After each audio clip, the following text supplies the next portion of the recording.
ஓம் சாந்தி. இன்று 30/1/2025 காலை முரளி. ஓம் சாந்தி. பாப்தாதா மரணம்.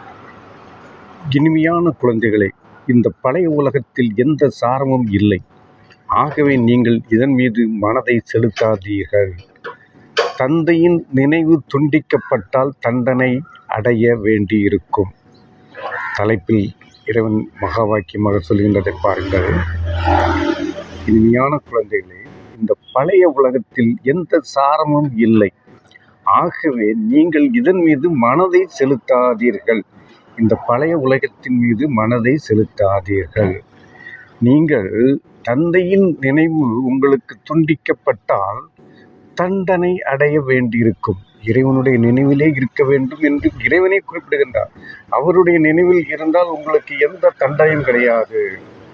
அல்லது நீங்கள் நினைக்காமல் இருந்தால், இறைவனை நினைக்காமல் இருந்தால், உங்களுடைய நினைவு துண்டிக்கப்பட்டால் தண்டனை அடைய வேண்டியிருக்கும். கேள்வி: பாபாவின் முக்கியமான டைரக்ஷன் என்ன? அதை ஏன் மீறுகிறார்கள்? பாபாவின் முக்கியமான டைரக்ஷன், டைரக்டர், அவருடைய டைரக்ஷனை நம்ம ஃபாலோ பண்ணுவோம். அதை ஏன் மீறுகிறார்கள்? பதில் அவரே சொல்லியிருக்கார், இறைவனே சொல்லியிருக்கார்.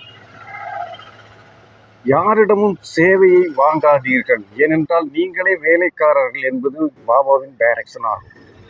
ஆனால் தேக உணர்வின் காரணமாக பாபாவின் இந்த டைரக்ஷனை மீறுகிறார்கள். தேக உணர்வு, தேகம் என்ற உணர்வு வரக்கூடாது. ஆத்மா என்ற உணர்வு இருக்க வேண்டும்.